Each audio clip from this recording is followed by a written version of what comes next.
Yeah,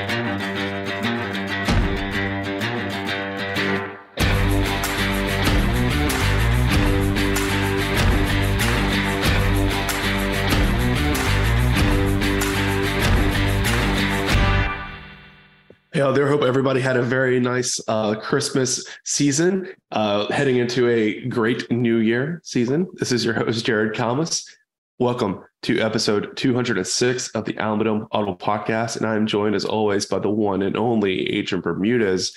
Adrian, how are you doing? Feeling a little holiday cheer coming off the big Christmas? Dude, I'm devastated that it's over. You know, I love me the Christmas season. I like the decorations. I like the music. I like the food, the indulgence of it all. Yeah, it's very cheerful. It's very jolly. And I really like to go all in on it, you know?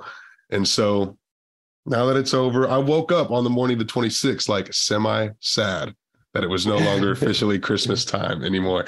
So yeah, no, it was a good one. I enjoyed it. We had a great Noche Buena Cuban style on Christmas Eve. Excellent. Went to see the in-laws on Christmas Day. And even just last night, we decided to go ahead and make some homemade gingerbread cookies because we hadn't had them. Got to have them. Figured it was still okay while the decorations are still up. So yeah, man, it's been very, very good. Very fun. How about you? That's fantastic. Yeah. So Christmas Eve, my fiance's mom comes over with a wedding gift of a KitchenAid stand mixer. Ooh. So we immediately started going hard making cookies. So we made a like cherry almond shortbread or something like that. Oh, whoa. Yep. We made like the ones that have like the little Hershey Kiss in the middle of them. Oh, that's a peanut classic. Butter. Yeah, peanut that's butter a mix in. It's a classic Christmas cookie. Right and then I that. recreated my grandfather's classic cowboy cookie recipe that he's done for years. But he hasn't done them in the past couple of years. So I was like, well, I'll take a crack at them. And truthfully, they turned out amazingly well. So I'm really happy about that. I'm really happy I can bust that recipe out. What is the cowboy cookie? You're gonna have to expand on that. Sure. So it's like an oat-based cookie, right? So they're like really flat. They're like kind of crunchy, but also chewy at the same time. Right. So yeah. I mean, it's like an oat cookie, you know. It doesn't sound very sexy on paper, I'll admit that, but it's a nice taste, man. I'm a big fan of iced oatmeal cookies. So I mean, that sounds like something I could get behind. Yeah, I think so. Well, hopefully I'll slide some your way at some point. Dude, good for you for continuing the Kalmus family tradition on that, bro. That's huge. As you embark on becoming the next Kalmus patriarch, you know, you got to have that grandpa's cookie recipe underneath your toes there. So there we go. That's awesome. Next test with the KitchenAid mixer is to take a crack at making kolaches and klobneskis. I think I've told this story on the podcast before, but one year my grandmother admitted that she's been serving us store-bought kolaches like our whole life. And we always thought it was like, oh, grandma's amazing, chef recipe. So that was pretty devastating to me and my family's morale. So I'm gonna have to do it from scratch someday. Brother, this is like when the Kalmus family found out that Santa Claus wasn't real. You know, it's like the kolaches weren't homemade. Devastating. Imagine. You know, to relate it to our listeners, like most of us probably grew up eating tamales at Christmas, right? So imagine that you thought your abuela was out here making, you know, tamales from scratch all night the night before. And it turns out she was slipping down the street to what's that one place called? Alamo Tamales. Alamo Tamales. Yeah. I mean, it was heartbreaking for sure. I mean, they're still good, right? Don't get me wrong. Like she was able to fool us for good reason, but you know, it had a certain sentimental impact for sure. Dang, man. Wow. Well, I'm confident that the Jared Kalmus kolache Klobelschneck will be just as good, if not better than the store-boughts. Wow. Yeah. I guess I should educate everyone on my culture, by the way. The klobnoski is the one that's got meat in it, and it's like a fully enclosed in the dough, whereas the kolache is open face with like the fruit in the middle. Right. We've bastardized those, and we call kolache the meat-filled pastry. It's right. Incorrect. Right. Yes. So, you know, happy to speak truth to power on the podcast. I know that's what everyone tunes in for. That's right. Yeah, no, man. If you go to Europe and ask for kolache, they're going to bring you a bunch of fruit-filled pastries. Right. Like, Apricot yeah, exactly. Right. Yeah. So we get it right here. We get it right. Historically accurate up in this. Man, wow. Well, that's incredible. I love that little dose of Commons Christmas history. That's awesome. That's awesome. Yeah, we got some pretty good stories for Christmas in our family. I feel grateful for that. Yeah, that's killer. Well, topic of the podcast this week is recapping UTSA's early signing period class. By all means, a tremendous achievement for UTSA. This might have changed, but last I saw, they were ranked number 1 in the entire group of 5 in their class ranking. Insane. And which is fantastic, right? Because it's not like they had like one 4-star that just, bloated a small class up. You look at the average ranking of all the guys they have signed, and they're all highly ranked. Like there's not a single 2-star on the 24/7 commitment list. There's some guys that we're still waiting for evaluations on. And I think some of those guys are going to be pretty high once they get their rankings in. So tremendous class from UTSA. I will say our Patreon subscribers have heard a little bit about the class already because I did record a little solo show for our Patreon subscribers the night of early signing day. But now we are here to do the deep dive. We're going to go signee by signee, hopefully not take 2 hours doing it, and introduce each of these guys to the fan base a little bit. Yeah, which your immediate takes were very, very good. I appreciate those a lot. And I hope those that kept people held over the weekend because, everyone's itching for that. They're jonesing for that recruitment content. Same for me. Yeah, same for me. I don't know if I could have sat through the Christmas. I don't think you could have. Yeah, without getting something off my chest, There's things to be had. It was funny because like on our regular episode, you were like, man, we got to record during Christmas week. I don't know if we're going to be able to do that.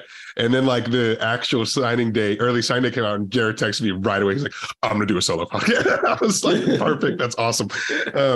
So yeah, I know you were jonesing for it, dude. And no, what better way as we enter 2023 than to meet the 2023 Roadrunners, right? So this is perfect. Jared and I were trying to figure out how we wanted to run through this. Whether to go by rankings or to go alphabetically. We figured the best way to be would be to go alphabetically. That way you guys can pull up the press release on your phone or computer. You can kind of go through the guys as we're going through them. It'll be in the same order as UTSA has them. And we can spend the same amount of time on each guy rather than spending a lot of time on the higher ranking guys and a little bit of time on the lower ranking guys. So we're going alphabetical. And so get that press release up in front of you and get ready to meet 2023 Roadrunners, baby. Yeah. So we're not breaking up the flow as we go recruit by recruit. Let's get some Patreon shout outs out there first before we get into the thick of it. Yeah. Speaking of new commitments, baby. Let's go. Alabama Audible signed a high impact 4-star recruit this week, Michael Garcia, as the insider tier. Thank you for the Christmas present. I'm sure he signed up to get that early signing day fix. So, hopefully we scratch that itch a little bit more on this podcast. And as always, a big Christmas thank you to our big money donors, Ben Tovar, Rick Cortez, our Rowdy Road Grillers, the Bunch family, Zach Espericueta, the San Antonio Podcast Network, Brandon Patron, the Fikes family, and big thank you again to our Board of Trustees members, Digi Teak, John Otwell, Lino Perez of Los Dos Rowdy's Tailgating, Gary and Ruben representing the UTSA Bird Gang Tailgate, Ray Redding and Medium Apparel, Brandon Grill and the Grill Realty Group, and Andy Elazada in the Proficient Benefit Solutions. So thank you guys all so much for your support. Most of these big money donors and Board of Trustees members have supported us through all of 2022, and many of them even many years before that. So thank you all again for another very successful season and year for Alabama Audible. And we look to just continue growing and building on it. Big time. Yeah, I tell you, man, I see Michael Garcia coming right out of the gate being an avid commenter and really getting out there on the front lines, dude, making some stuff happen. Yeah, so I'm excited to see what he does. That's funny. My sources tell me he's a very high character poster. Okay, very good, very good. Yeah. You just get him in a Division I weight room, and his impact will grow as a dope head. Yeah, I was going through his footage, his old tweets on the TL. Yeah. High quality spelling and syntax. Love that stuff. Yeah. All right, man. Well, let's get in it. Who's first on the list? Who we got? First on the list is Cam Alexander of Manville, Texas. Actually, a transfer from old Huntsville, baby. Sam Houston. Mm-hmm. Yeah. So connection for Cam Alexander. So if you remember back, I think it was 2 years ago, Jeff Traylor said that we're never going to take a transfer if we don't have some pre-established connection with that recruit. Like if it's just a random name in the portal, they're not really going to go after him. They always want to have some kind of, whether they're friends with the high school coach or they know a parent or they've recruited them in the first place, they're always going to try to have some kind of connection. So the connection for Cam Alexander is, I think that he was recruited to Sam Houston State by UTSA defensive line coach Siddick Haynes, because he came from Sam Houston. Yeah. And the timeline works out. I did see Coach Haynes kind of tweeted whenever he, signed with UTSA to make it official. So I believe that's a connection there. And Cam was tremendous at Sam Houston State. Very much. Yeah. Yeah. He had a lot of offers coming out of the portal. I think North Texas offered him. I don't have the full list in front of me, but he was pretty highly sought after as a cornerback. And, I think he's probably going to have a good chance to come in and start right away at UTSA and replacing Corey Mayfield. I actually noticed he was wearing Corey Mayfield's number 2 jersey on his official visit. So that was kind of interesting. Yeah. I did notice that as well.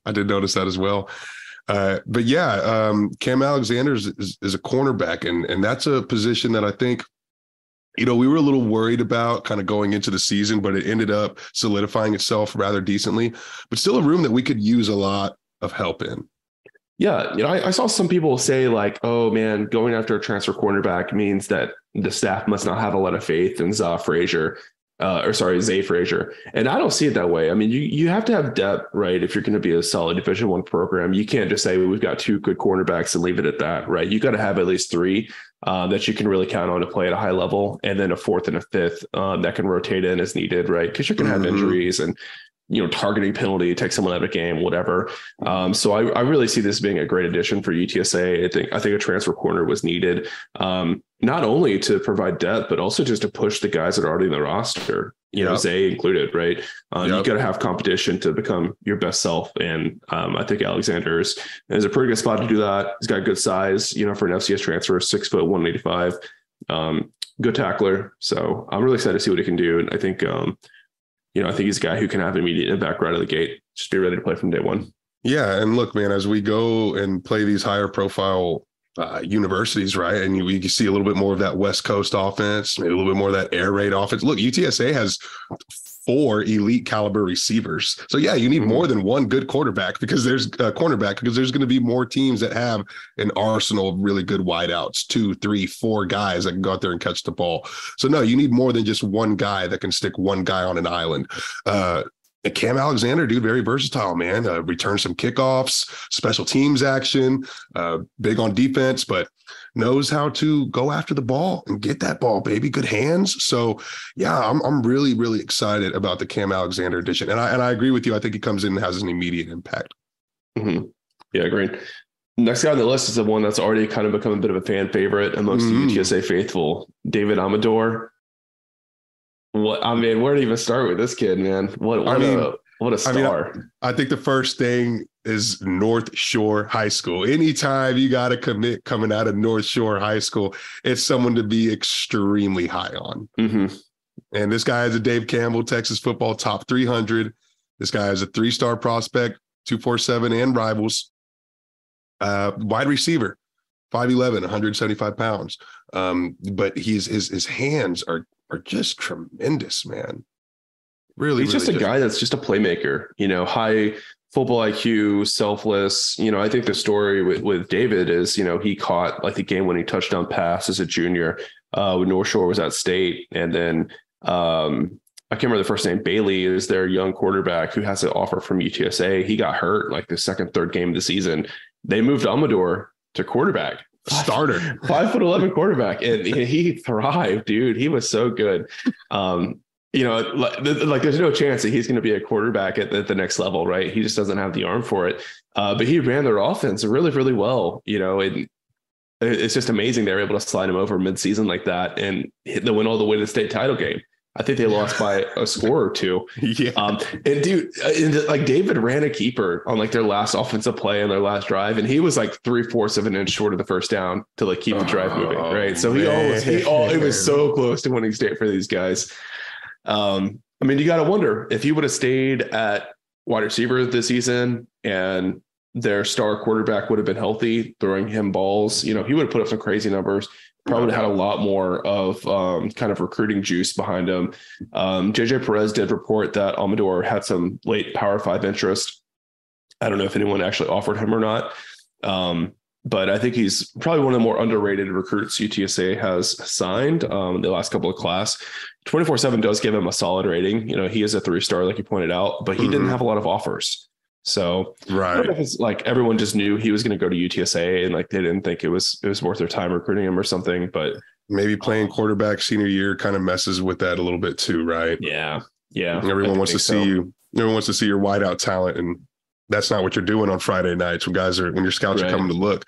So especially when you're an undersized guy like him, and he's quick. I don't know if he's like really super fast and like straight line speed. But he's shifty and elusive. He's going to step into that slot receiver position and probably be, I would say like third on the depth chart right away, a slot receiver, because UTSA has a lot of great outside receivers, but slot receivers a little thin. We've seen Joshua Cephas throw some really good dimes to Frank Harris down the sideline, baby. David Amador might be the next on those flea flickers coming 2023. Oh, man. David Amador choking dimes up to Jackson Gilkey. Yeah, the pitch to Cephas. Tweets from the future. Cephas side pass across the backfield over to Amador. Freaking Frank Harris wide open downfield. Oh, give it to me. Let's go. So next we got a JUCO transfer here.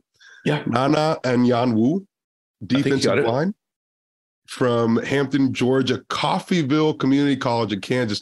I believe we've got a couple of guys from Coffeyville before. We tend to hit that Kansas JUCO circuit pretty hard here over a couple of coaching regimes. We tend to go over there. Yeah, and I'm pretty sure that we actually have signed a defensive lineman, like an edge rusher from there before. Let's see. Sounds right. No, it was Zay Frazier that came from Coffeyville. Okay. Yeah, so first edge defensive lineman that UTSA has signed. But man, I think this guy has game-changing potential. His film is super impressive. And, I'm a little shocked reading his stats of 25 tackles, 7 tackles for loss, 3.5 sacks, 1 pass breakup, and a fumble recovery. Because if you watch his film, I mean, it just looks like he's making plays like that left and right. Like it's no thing. Leaps off. Yeah. He definitely had a lot of quarterback hurries that probably didn't make it into the film, didn't make it into the stat sheet and stuff like that. But he's got the size and the speed and the technique even to step in and be a great pass rusher for UTSA from day one. Bro. So waiting for 24/7 to give a rating for him. Oh, yeah. 24/7 gave him an 86, which is really high. So we need a ranking from On3 or from Rivals to get him a composite score. But I think he's got a chance to be pretty close to being a 4-star. He had offers from Oregon State, Nebraska. This guy's really legit. I think like Jamori Robinson, kind of build, tall, long, fast. So these guys just tend to break out, right? And you think about Clarence Hicks, like brought some pressure his junior year, and the senior year he breaks out and turns a lot of those pressures into sacks. So I think having Robinson, Tremor, and Yawu all together, kind of rotating in and out, bringing pressure from all over the edge, definitely very enticing for UTSA. Are any of those other guys 6'6"? I think Robinson is. Robinson is pretty tall. Yeah. Robinson's pretty tall. Yeah, man. His offer list is outstanding. His film, dude, I mean, he's flying all over the place. He's so fast off the ball. It's crazy. Super quick. But his size is tremendous. I love, I mean, he's really built like a tank. I think he can get back there and cause those sacks, batted passes. Yeah. He looks really good. Yeah, there was one, I don't know if it was a sack or not, but in his film, he showed like a little hesitation move. And I was like, that's salty. Does That's real salty. does he get in the mix right away next year? Maybe halfway through? I think, I think he would kind of be like a Nick Booker Brown of sorts, where he doesn't play right away, but they kind of ease him in. And then by the end of the year, he's playing like starter level minutes. Or snaps rather. God, how's my brain in basketball mode? I have not watched any basketball at all. But yeah, I think he can get in the mix for sure. But UTSA is just pretty strong in this position, so they probably won't need to rush him. Probably depends how much development we see from Robinson heading into the season. If he makes a jump that I think he's capable of making, then maybe Enyawu doesn't play a whole lot right off the bat. So we'll have to wait and see how that one goes. Nice. But he should be here for the spring, so we should get a good look at him pretty quick. Okay, nice. Staying on the defensive line, up next, we've got Jamian Buxton, 6'2", from New Orleans, from NOLA. 6'2", 250 pounds. Yeah, I understand he goes by Big Baby. Yeah, I think I saw that. Yeah. Dude was the number 4 rated defensive lineman in the state of Louisiana. Nice. Yeah, really nice. Class 23, yeah. I think he's a guy that's certainly going to play nose tackle, and he's got the size for it. 6'2", 315. Only question is is he quick enough off the ball to be disruptive, right? Because it's kind of hit or miss on his film. Sometimes it's like he's slow to get off, and then sometimes it's like he's shot out of a cannon. So I think developing that kind of consistency will be really important. So we'll see how he develops. Obviously these nose tackles, like it all depends on their physicality and stuff like that. Is that like the qualifier for nose tackle? Is it that size, the girth? You want a 3+? Or?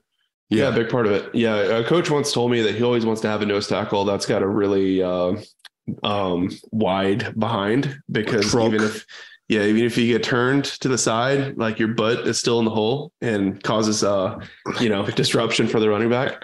Yeah. So girth is a big part of it for sure. But you also want a guy that's quick off the ball, because if he can even just get a half step on the center of the guard, it can really throw off the timing of a play from the blocking perspective. Okay. Very nice. Yeah.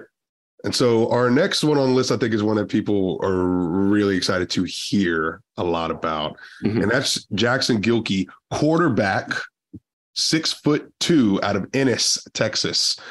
David Campbell's Texas top 300. Mm-hmm. Number 10 quarterback in the class for David Campbell, according to their rankings. So, yeah, Jackson Gilkey. Is this the future? I don't know. It's always so tough to forecast quarterback position. So much can happen, but he's the highest rated quarterback UTSA has ever signed out of the high school ranks. His recruiting ranking is higher than Frank Harris's was. Oh, wow. So yeah, Dave Campbell has number 10 quarterback in the class of 2023, which is kind of crazy. I don't know if UTSA's even gotten close to signing the number 10 quarterback in the class from Dave Campbell's before. But a lot of good offers, man. Got offered San Diego State, Tulane, Houston, Arkansas State. So a lot of really, really good programs there. But he also had a lot of Ivy League offers as well. Pennsylvania, Fordham, Columbia. So he's got the grades to go with it. I think he actually had a 4.0 GPA. Nice. I did see that he's enrolling early, so he'll be here for the spring. That's huge for a quarterback. Huge. Oh, yeah, it is. Saw that with Diego Tello in the spring game. I was shocked at how far along he was. I mean, he looked like he could step in and play like an emergency situation. So getting that month of practice and those couple of months with the coaching staff, I think is super crucial. Obviously, Gilkey is not going to be in position to be expected to contribute right off the bat, but he's got a really high ceiling. I mean, arm strength is not a question for Gilkey. He's pretty mobile as well. He can run pretty well. But when I watch the film, the number one thing that stands out to me is almost all of his throws are his first read. And like he throws guys open, he shows good arm talent. But that's not always going to be the case in the next level. Like you're going to face defenses that are going to have, your top guy locked down. Right. And then what do you do after that? Like, that's what makes Frank Harris so good. Part of it, is when they do double team Zachary and take him away, he's able to work through his check downs and find that weak spot in the zone coverage and hit Cephas or whoever it is. So I think that's probably the biggest thing that Gilkey will need to work on before he's like ready to step into the starting role. But man, sky high potential for sure. Well, we need it. We know it's Frank Harris's last season at the helm, and we're going to have to figure it out. Who's going to come in behind him? Who's going to succeed him?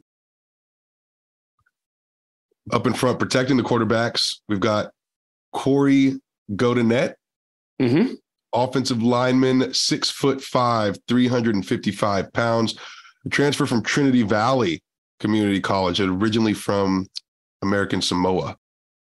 Yeah, first guy from American Samoa to ever sign with the Roadrunners. Very cool. Pretty cool. Go-to-net's a very interesting recruit. He actually like gave up football. He was like working as like a general contractor or something like that for a while. So he's an older dude. Yeah, kind of fascinating. It's a little bit weird to me that he didn't have more like reported recruiting interest at his size, playing at one of the best junior college programs, really in the country, you know. But I did hear that he had kind of shut his recruiting down. Like he went on a visit and just really liked UTSA and really felt like home to him. So I think that he just didn't like really go on a lot of visits or anything like that. So, I think with his size, typically you see a guy 6'5" and you think he's going to play tackle. I think Go-to-net is almost assuredly going to play at the guard position at UTSA just because he doesn't have the quickest feet. But he is very, very powerful, right? If he gets his hand on someone, he's going to win that one-on-one every time. Yeah, I mean, he's just tossing guys to the floor like ragdolls in his film. I mean, he's a strong dude, man. Yeah, grown man strength. Absolutely. 6'6", 360, and golly, man, built like a tank. Yeah. So I don't know if he's as much of a sure thing as some of the other JUCO offensive linemen that UTSA signed that we're going to get to in a little bit.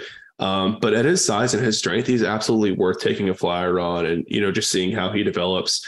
I didn't really, to be honest with you, I didn't think all that highly of, who was the JUCO lineman that ended up starting at left tackle for UTSA?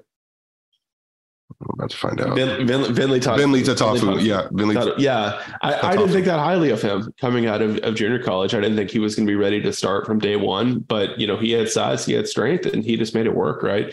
So I think that's probably the hope with Go-to-net as well. Just, get him out there and coach him up and see how he develops and what he can contribute at. Well, and with all the craziness that the offensive line has been through over the past season with injuries and guys being shuffled around, all that jazz. Yep. I mean, this is a guy that could come in here and, again, make immediate impact. Yeah, just a reminder, you got to get all the depth you can find at offensive line position. Yeah. Oh, yeah, we got reminded of that this season for sure. Yep. So next up is Rocco Griffin. He is a transfer from Vanderbilt, 5'10", 200 pounds. Rushed for 695 yards and 5 touchdowns at Vanderbilt. Yeah, people pretty excited to see the Vanderbilt transfer choosing UTSA. Yeah, it looks like he either speaks Spanish or is learning to speak Spanish. So that's exciting. I don't know if that factored into his decision to choose UTSA because he did have a lot of G5 offers when he went into the portal. But I think Griffin is going to be a guy that's going to provide some much needed depth and veteran leadership to that running back room. I mean, right now, if you look at it, really Kevorian Barnes is the only sure thing in the running back room right now. You got some guys with a lot of talent, a lot of promise, but a lot of injury concerns there and a lot of youth, right? So while I don't necessarily see Rocco Griffin breaking out and being 1,000-yard runner for UTSA this year, I do think that he's going to make this room a lot better. And I think he's going to make those young guys, have the right approach in their preparation and how they treat the game and stuff like that. So I think it was a much needed add to go grab a vet like this at the running back room. Yeah, it's necessary, man, because that room is very young. It's predominantly all underclassmen outside of just Kevorian Barnes. I mean, pretty much everyone is a freshman or a sophomore. And Kevorian is so good that it kind of makes you forget about the depth issue. But just look back at the bowl game. Kevorian got every single snap. If you're telling me there's not another running back on the roster that you trust to give a snap to in a bowl game, there's a problem, right? So very scary. I think Griffin. I said Griffo. That's funny. I think Rocco Griffin was necessary, but I also think he's not enough, right? There's another guy we're going to get to as well that signed with UTSA. or two more actually. But I think this running back room at the roster is going to look a whole lot different come next fall than it does right now. Yeah. Yeah. Good. So next we got Rodney Gross, linebacker transfer from Mississippi State. 6'2", 235 pounds. Yeah, so while he started his career at Mississippi State, he actually came to UTSA from East Mississippi Community College. You may remember them from Last Chance U, Buddy Stevens. Yeah, there you go. Yeah, yeah. Yeah, he actually spent some time at Arizona State as well. So he's on his fourth school already, which always gives me a little bit of concern. But he was really highly respected coming out of high school. He's a top 25 prospect in Alabama. Picked up a lot of offers. You know, I think it's pretty interesting. We look at the linebacker position. I think that's like one of the more interesting positions for UTSA. It's like there's talent there, but not quite enough. There's depth there, but not quite enough. But they still seem to always be a solid group. How do you see Gross sort of fitting into it? I don't know. I mean, I think he'll get playing time right away. Yeah. But I don't know if I see him like outright replacing Trevor Harmonson as like the guy at that position. I don't know. It's tough for me to tell. Hopefully he'll get in the spring. We can get a look at him in the spring game.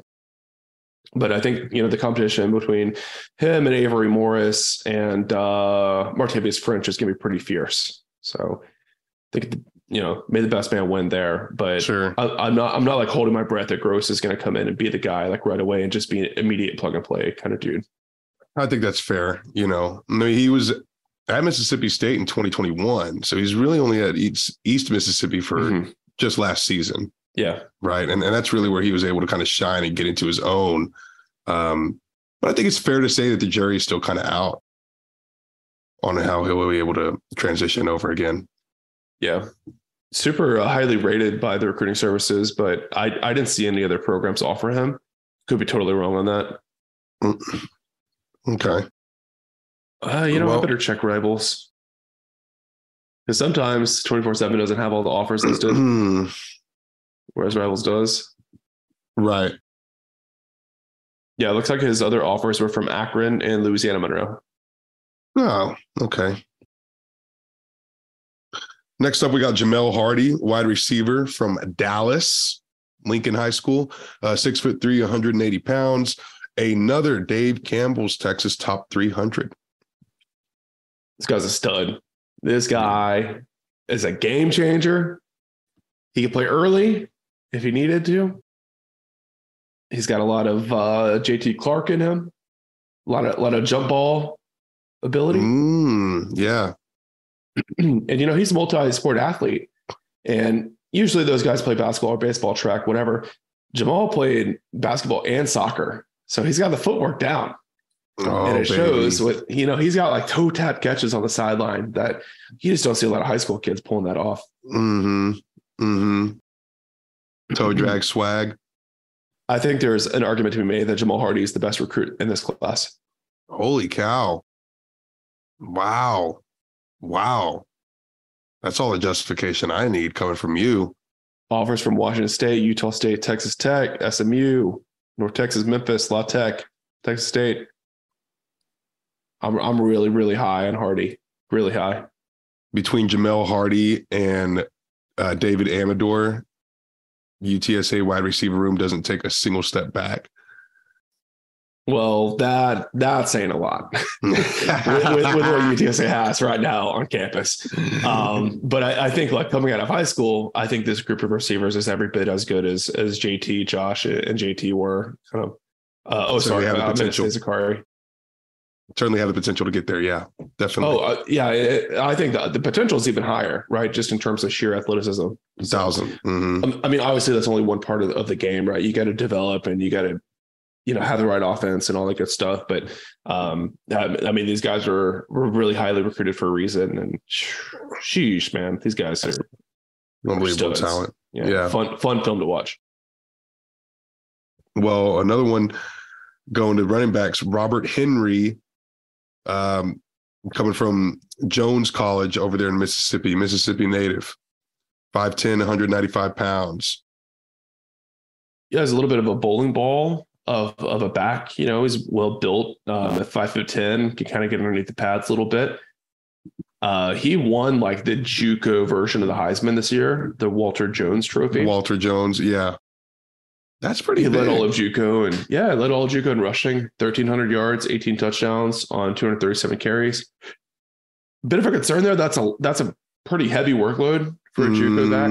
They typically spread it out a little bit more. So I think it's something to keep an eye on for sure. Like, is he still going to have fresh legs or not? I think it is a fair question to ask. This one kind of came out of left field for me. I did not expect UTSA to sign 2 transfer running backs, but it does make sense. Like that discussion we had earlier about the lack of depth in the room. And Robert Henry is really highly rated. He's the number 1 JUCO running back in the nation, 0.87 on 24/7, which is getting pretty dang close to being a 4-star recruit. Yeah. He had a bunch of offers, man. There were a lot of schools in on him. Coastal, ECU, Kentucky, South Carolina. I think Jacksonville State kind of had him committed for like all of 10 minutes or something like that. Damn. There were some runs on Henry's film that kind of made me cringe a little bit because he has a habit of running backwards a lot. And that tends to not work so well at the FBS level compared to JUCO. So he'll have to get that out of his system. But good running back, man. 6.1 yards per carry. Dependable. Oh, yeah. So between him and Griffin and Kevorian Barnes, I think that's a pretty solid running back room right there that you can depend on. Yeah. You have Griffin and you have Robert Henry that can sort of hopefully come in and alleviate some of the Kevorian Barnes load immediately. Well, don't forget about Brandon High as well. So he is the lone high school recruit. Yeah. And the running back room. He's next on the list. 5'11", 210. So he's the heavier among the 3. Coming out of Spring, Texas, Grand Oaks High School. Yes, sir. Spring, Texas. Shout out. Dude, yeah. So Brandon High rated as the number 30 running back in the country by 24/7. Another Dave Campbell's Texas top 300 guy, obviously. Didn't even play his senior season. I think he played like the first 2 or 3 weeks or something like that. Yeah, he didn't play his full senior season. Yeah. Kind of a strange situation. I think his coach got fired or quit, and then Brandon just kind of shut it down, just started prepping. So I know he'll be on campus early as well. So it's kind of unique how many early enrollees UTSA has in this class. I think they call those green shirts. Get my shirts mixed up. Yeah. But man, I am not at all sleeping on Brandon High coming in as a true freshman and competing for snaps right away. He's that good. Oh, yeah, he's that good. He's a special running back. Dude was a Under Armour All-American. Had offers from Kansas, from Army, from Colorado. And he's another guy that's getting close. He's got an 87 from 24/7. Yep. Rare recruiting win head-to-head against SMU. 88. Oh, yeah. Love that. TCU offered him. I'm super high on Brandon High. Dude ran track. He ran track and he was the anchor on the relay, right? Mm-hmm. That's, someone that's got the quickness and the speed when they're the anchor on the relay. So, yeah, I'm excited to see Brandon High, him and Kevorian Barnes as juniors and seniors, Oh man, that's good fun to watch. That is a really, really juicy looking running back room come 2025 for UTSA. So yeah, feed it to me. I love that. I love the potential right here. Next guy on the list, I would also say is really fast, which is kind of surprising given that he's an offensive lineman. Buffalo Cruz, the greatest name in UTSA history. Is that okay? I mean, I know it's up there. Sincere McCormick is pretty epic, but Buffalo Cruz? Are you kidding? That is. How do you not offer a 6'6", 300-pound offensive lineman with the name Buffalo Cruz? That's automatic. That's right, dude. That's right. Wow, 6'6", 300 offensive line. That's fantastic. Another 3-star. Mm-hmm. Jared, is this offensive tackle, offensive guard? Tackle all the way, 100% tackle. And it is so refreshing to see UTSA sign a guy that I can say with zero hesitation as an offensive tackle. UTSA got 2 of them in this class. I'm super optimistic about Cruz. He just moves really well. His huddle he actually calls himself a speed offensive lineman or something like that, which is awesome. Dude, he moves so well in space. He's so fluid. And I think he actually sat out this season to retain a extra year of eligibility. So he should have 3 seasons to play at UTSA. Oh, wow. Yeah, I know he was actually ranked. 24/7 had him as the number 11 JUCO offensive tackle in the country. ESPN had him at number 5 for JUCO offensive tackles in the country. And I'm sure that would have been even higher if he'd have played this year. Oh, yeah. He probably was the best in the country at that point. Mm-hmm. Yeah, he was up there. I mean, UTSA did sign the quote unquote best offensive tackle as well that we're going to get to here in a couple of spots. Yeah. But man, I think Cruz's potential is sky high. I mean, I think he has NFL potential, man. I'm not going to lie to you. I think he's that good. I think he's similar to Mekhi Hart, kind of a slim 300-pound offensive lineman that can just get out and move well in space, right? And those guys are so priceless in UTSA's zone blocking scheme. I saw a quote from Coach Traylor where he said they really targeted like more length and speed on the edge because they felt like their inside zone blocking was really good, but their outside zone blocking was not the best because they didn't have the guys that were 6'6" that can run, right, and get out there and shut off the edge and spring open the running back. So, I think Cruz is a big part of changing that at UTSA, and I can't wait to see him get here. Love to hear it. And and he was a transfer from the City College of San Francisco, originally from Hawaii, Honolulu. Yeah. Next on our list, we've got Davin Martin, cornerback from Klein Kane High School, another spring area school. That is 6'2", 165 at cornerback, adding a couple more pieces to the cornerback room in here.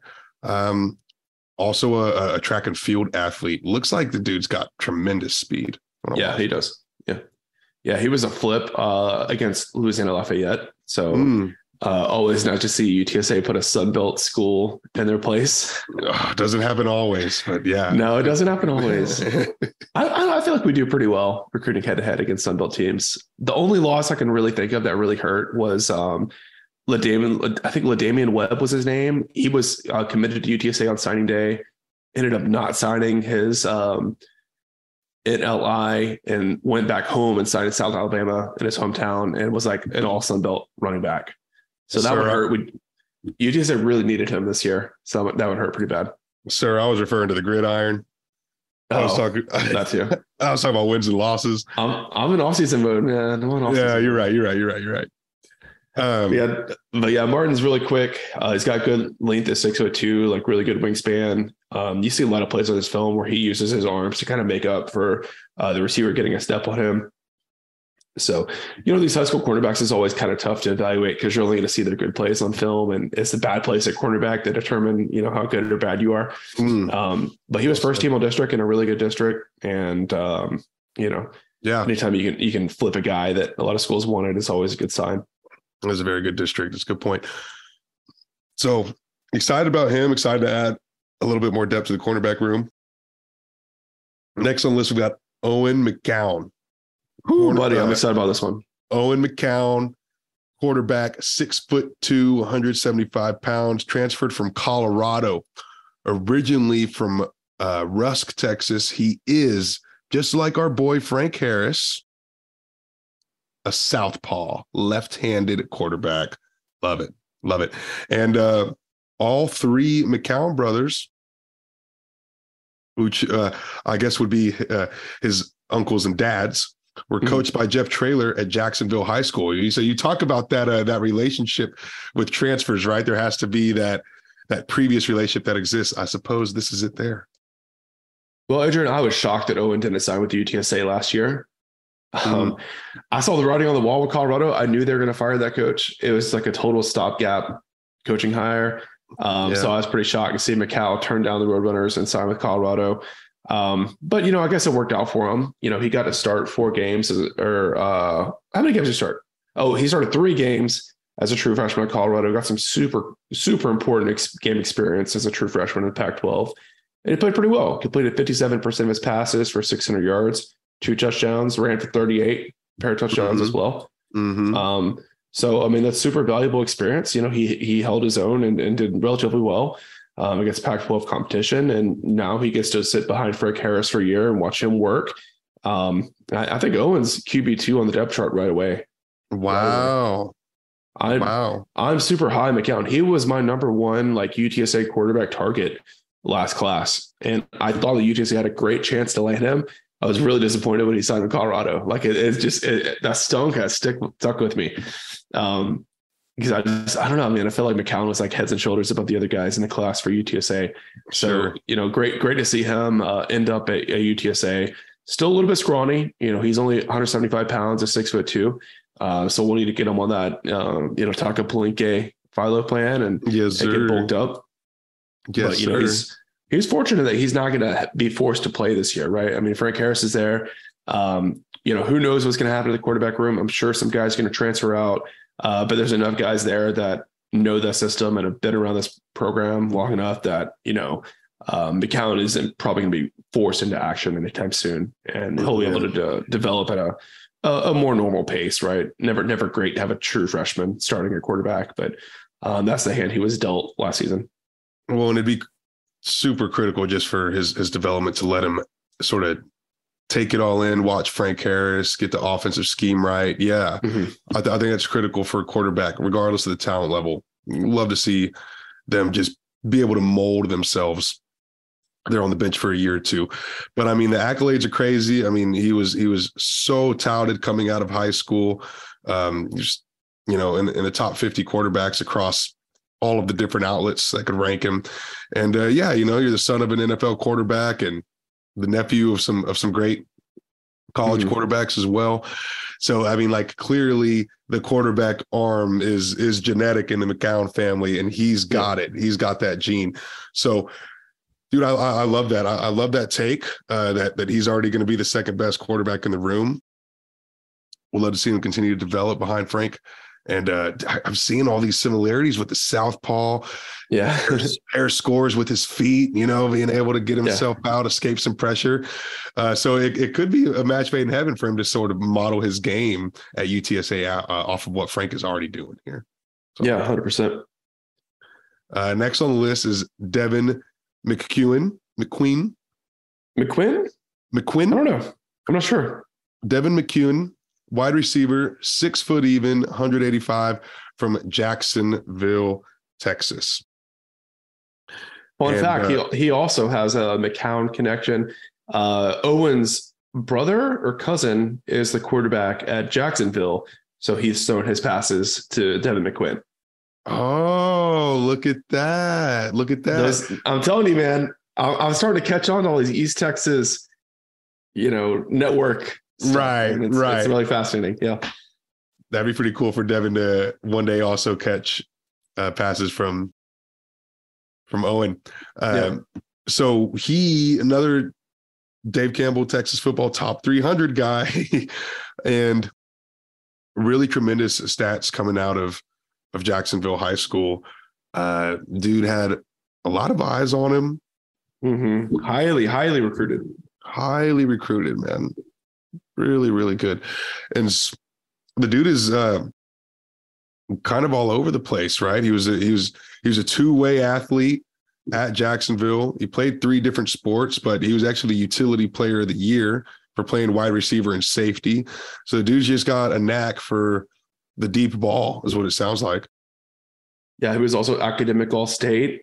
He ran the 4x100 and the 4x200 relay. And get this, he was the homecoming king at Jacksonville. What a freaking stud, man. His brother is a safety at TCU. Yeah, man. Yeah. I can think of a program that needs a safety right now. How many snaps did Deshaun McQuinn get? Pro Football Focus. Let's go. Let's look that up.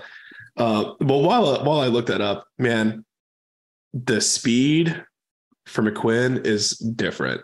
I mean, he is so much faster than any receiver UTSA has on the roster, or maybe has ever had.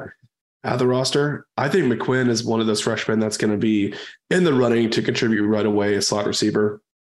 I really, really, really, really, really, really think he's in for big things at UTSA.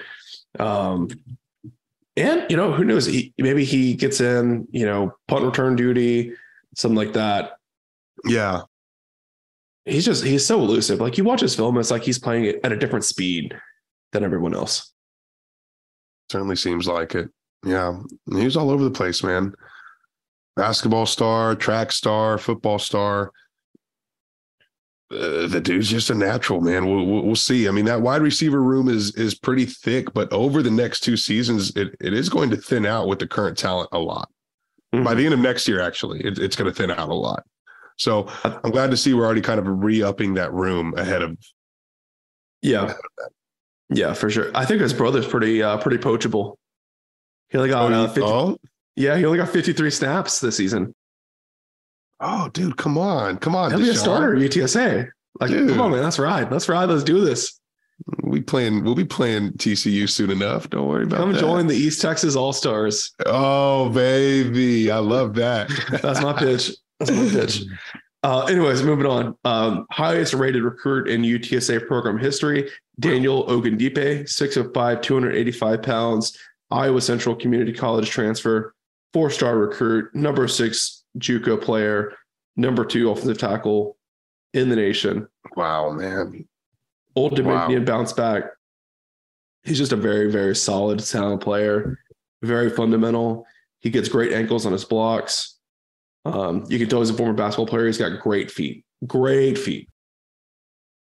I think he has some room to grow in how he uses his hands when he blocks. Like you see him kind of chicken fighting with guys a little bit too much. You'd like to see him kind of deliver a punch and lock on.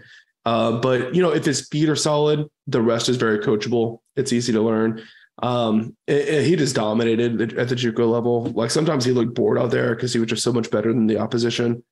This is a big land for UTSA. I think he's a guy that for sure is going to be in the mix to start day one. I think it allows you to move like Ernesto Almaraz down to center, move Walker Beatty to guard, however you want to approach it.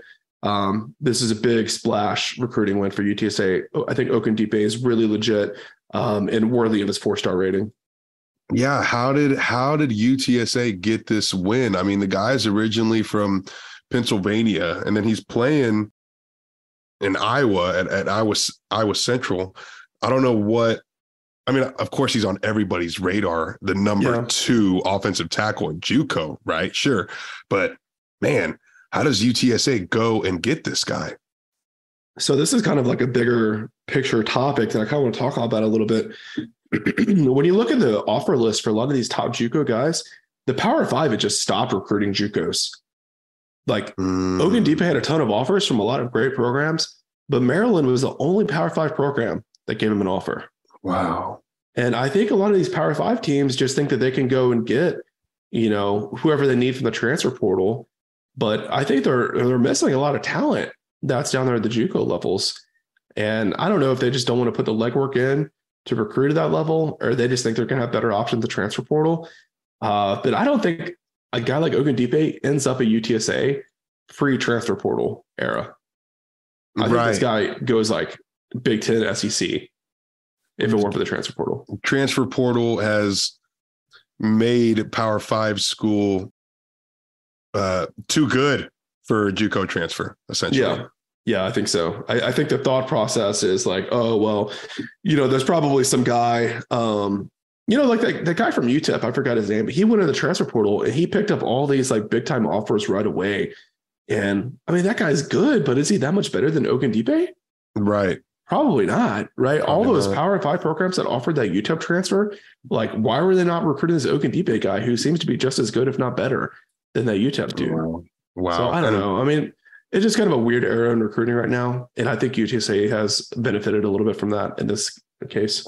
Maybe like spending the extra resources on guys to pay attention and scout at the JUCO level as well, right? They feel like they could just focus all their attention at FBS. But now that's strange, man. And he actually visited South Florida as well. Mm-hmm. And I think he visited South Florida after giving UTSA his verbal commitment. So you love to see that. Yeah, that's correct. Who were going to be direct opposition with come next season in our conference. Mm-hmm. The guy commits to UTSA, still goes to visit South Florida, doesn't even make him think twice, right? Yep. So I we're really happy to see that. So the next guy on the list is a pretty interesting one. Patrick Overmeyer. He's 6'5", 215, from Kingwood Park in Kingwood, Texas. So I think he's very similar to Amador in that he's a guy who looked really good as a junior at his position and then was forced to move to quarterback to help his team out his senior year. Pretty rare to do the tight end to quarterback transition. Not something you see every day. But Overmeyer was a good quarterback for Kingwood Park as well. You know, he ran that option really well. Yeah. And just looked really athletic.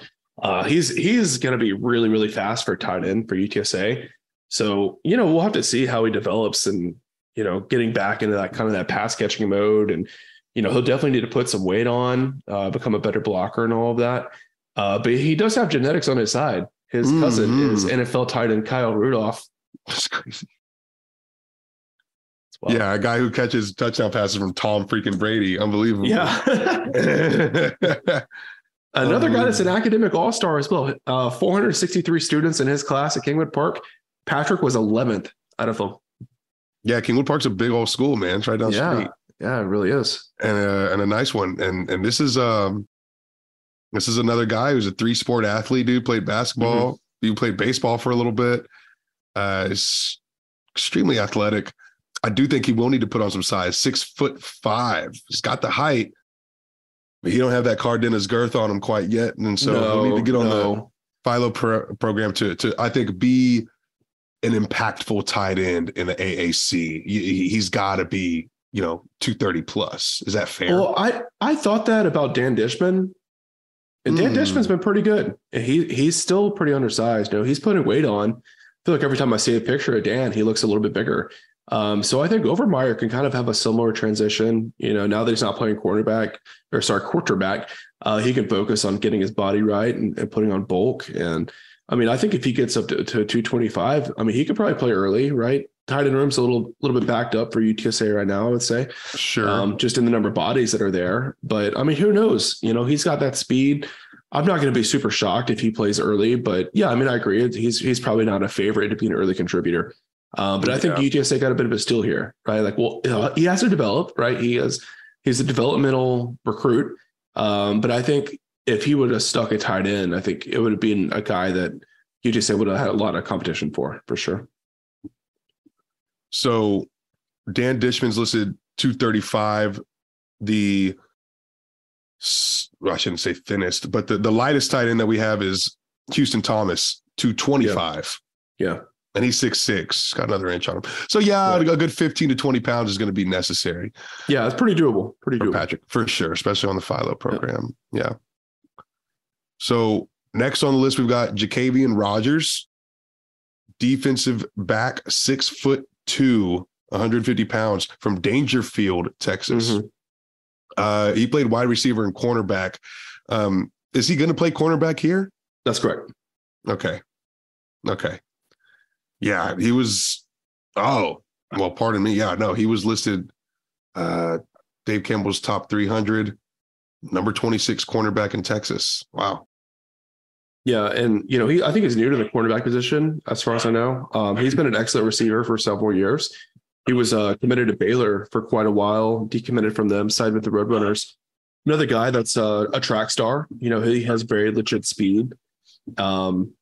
You know, and at 6'2", he's got great length as well. So you're going to have to learn the position. He's going to have to beef up and all that good stuff. But I mean, I think he's a guy that can kind of be on that Tariq Woolen plan where it's going to take a while for him to start to reach his potential. And he might not even reach his potential until he's at the next level. But, you know, with his speed and his length, you know, there's a lot of tools that you can work with to build him into a really top-notch quarterback. Yeah.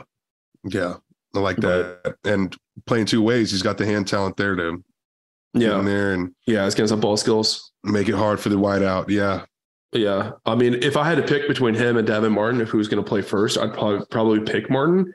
But I think Rogers has more of a potential to be like a top, you know, cornerback in the AAC. Yeah. Oh man, he looks really good. This is a guy that will probably need to develop a year before we see him in action. If not more. Okay. Yeah, I think that's fair. Next on the list, we've got Utini Ropati, offensive line, 6'4", 285 pounds from Harker Heights, Texas. Mm-hmm.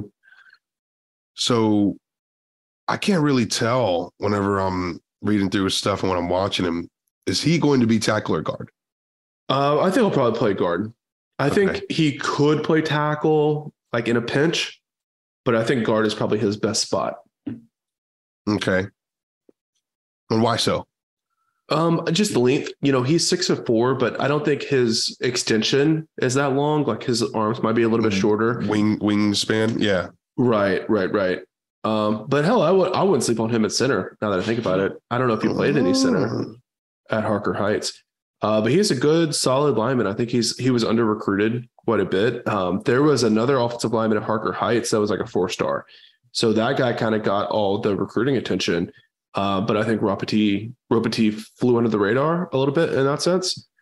So I don't think he's going to be in the mix to start, right away as a true freshman. But I can see him, getting up to 300 pounds and being a nice interior offensive lineman for UTSA and, providing some depth.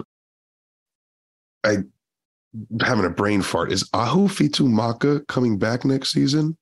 No, he's done. He's not. Yeah. He's done, right? Yeah, I think most likely Alma Ross is going to move to center. Yeah, we are due for a center succession here. Wow, that's going to be interesting, man. Such an anchor at that position. So good at it for so long. That'll be interesting.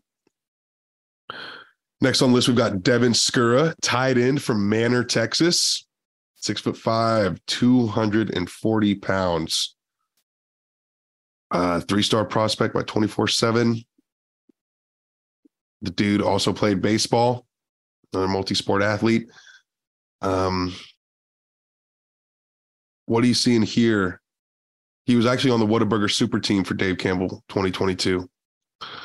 Yeah, so Skura is a converted offensive lineman. So he played offensive tackle throughout his high school career, and then made the jump. Yeah, he made the jump up to tight end this past season.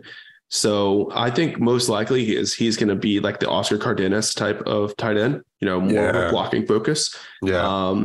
So I don't know what kind of hands he has at all. In fact, I don't even think I've seen his senior film, to be honest with you. But I really, really liked his blocking on the offensive line as a junior.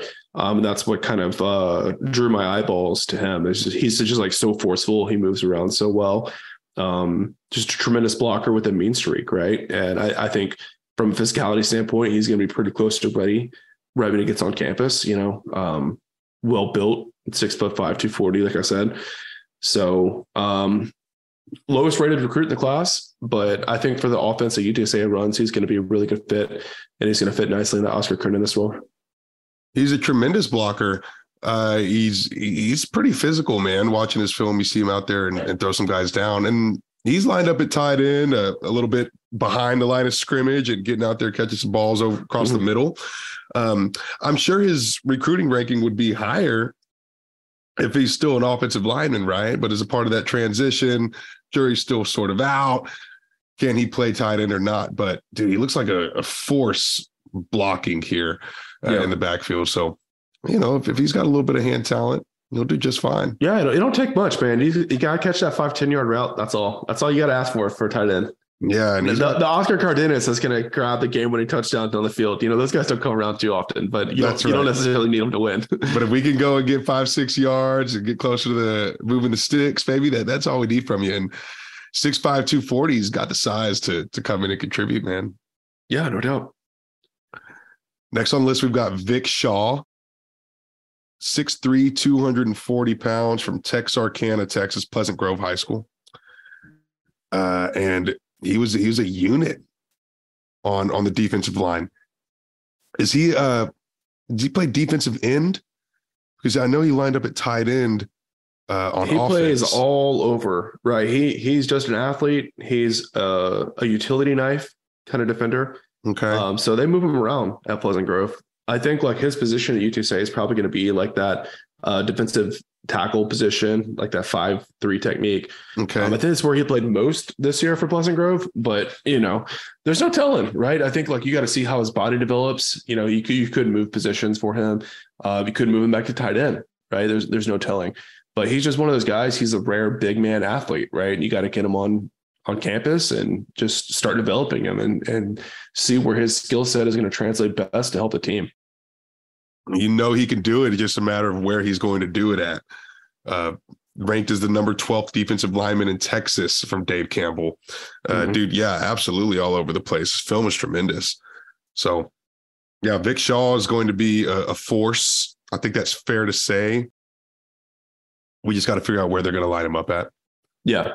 Yeah, a lot of schools in on him, had plenty of P5 offers. So, the fact that he was recruited by Coach Haynes tells me he's going to start at that defensive tackle position, and we'll see how he grows and develops from there. But, if he can get up to be like 270, something like that at 6'3", I think he's going to fit really well, be really explosive at defensive tackle.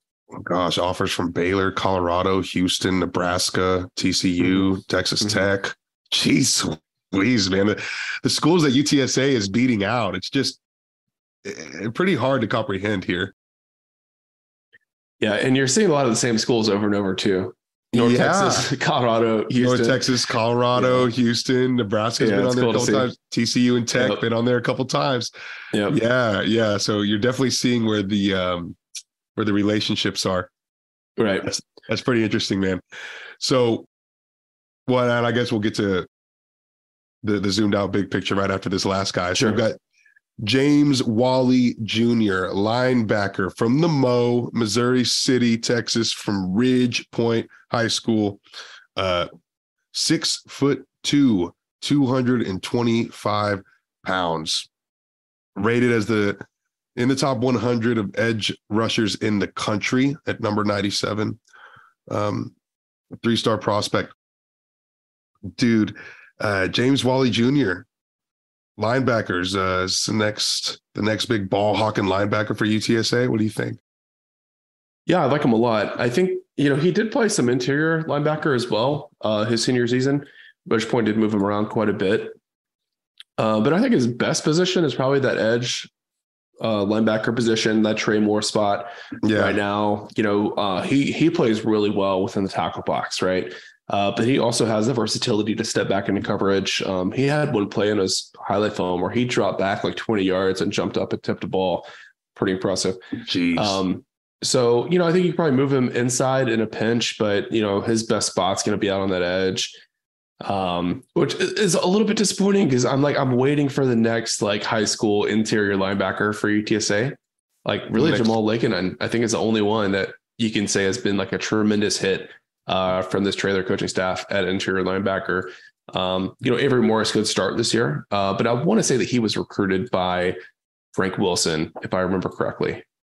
I could be wrong about that. So this would be that when we're talking about Wally, this would be like that will position, the will linebacker. Yeah. Correct. Okay. Yeah.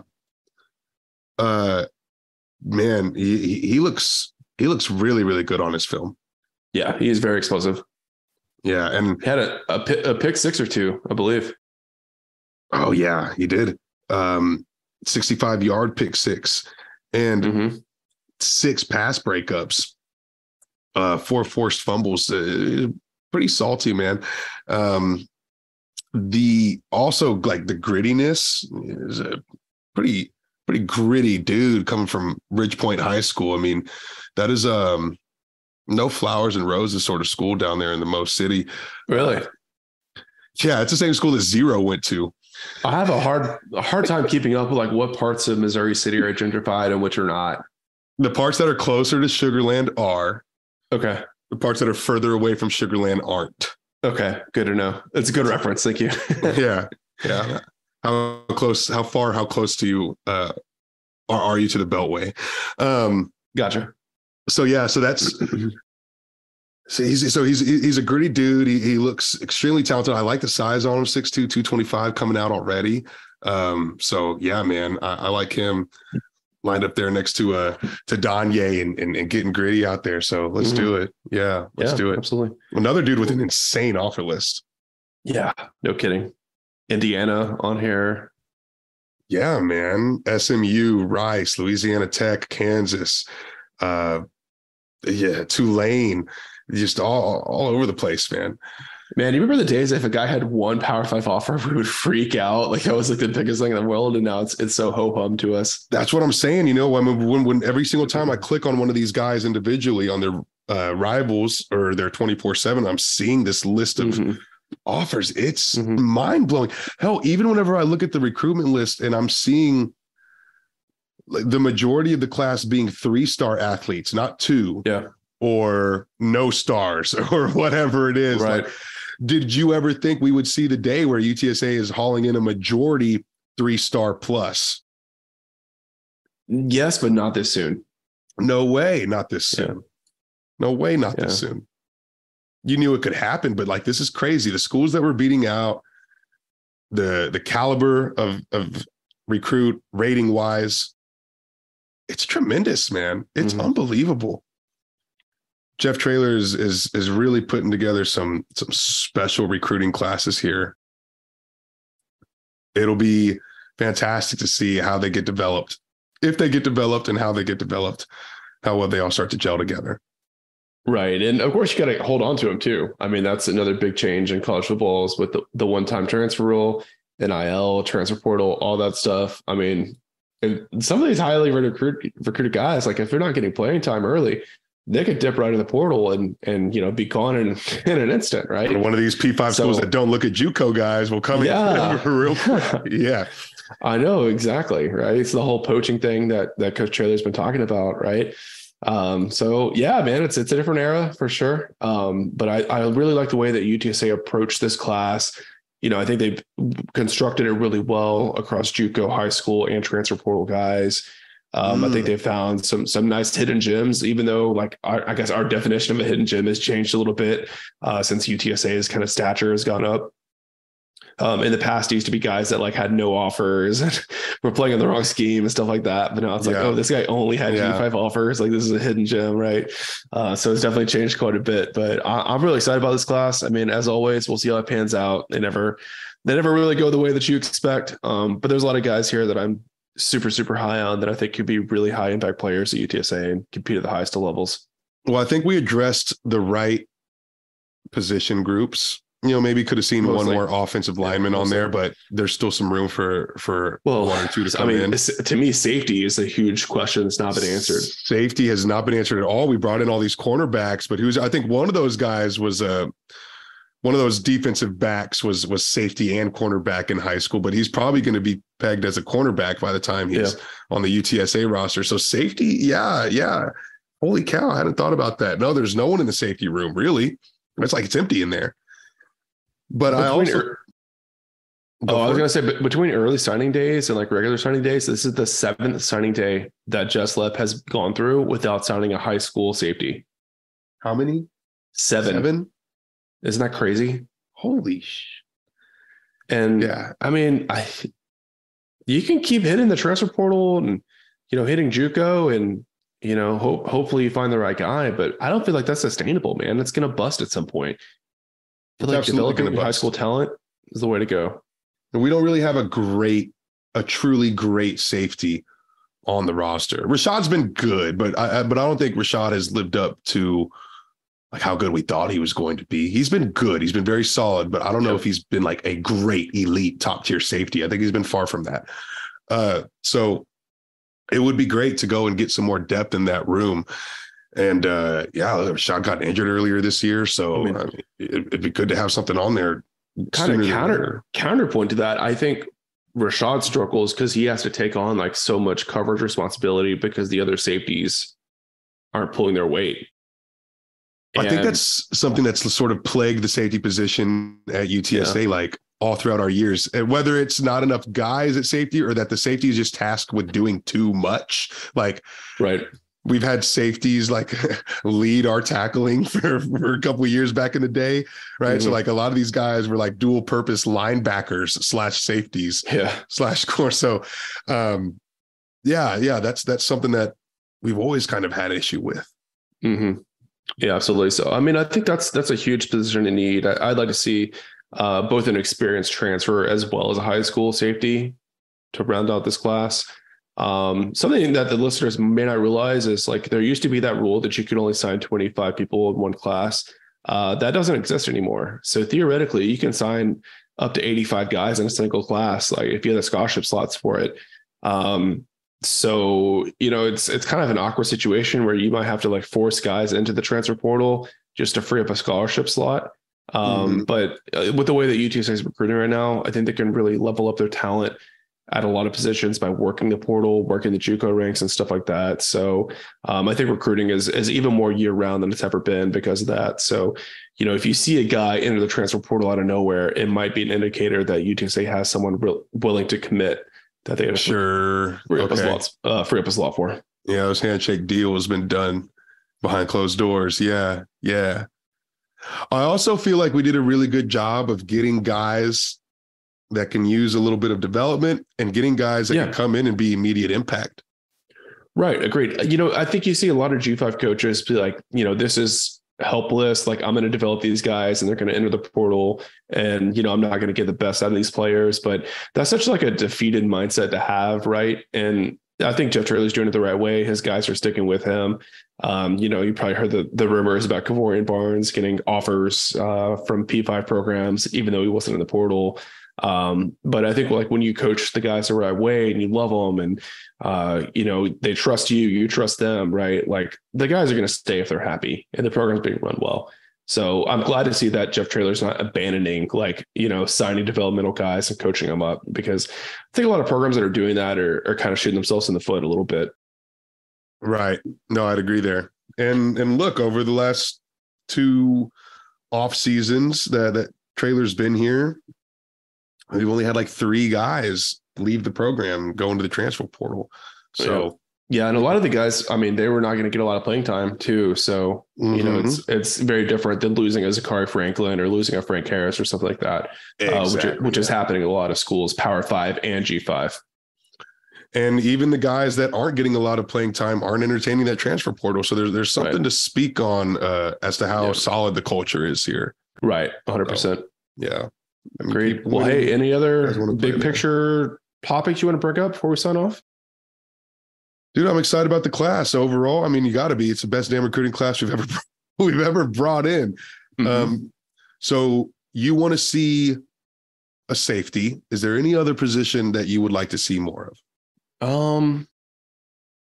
No, I would say like best available. Maybe linebacker. Like if you can get a linebacker that you feel like is a real game changer. Yeah.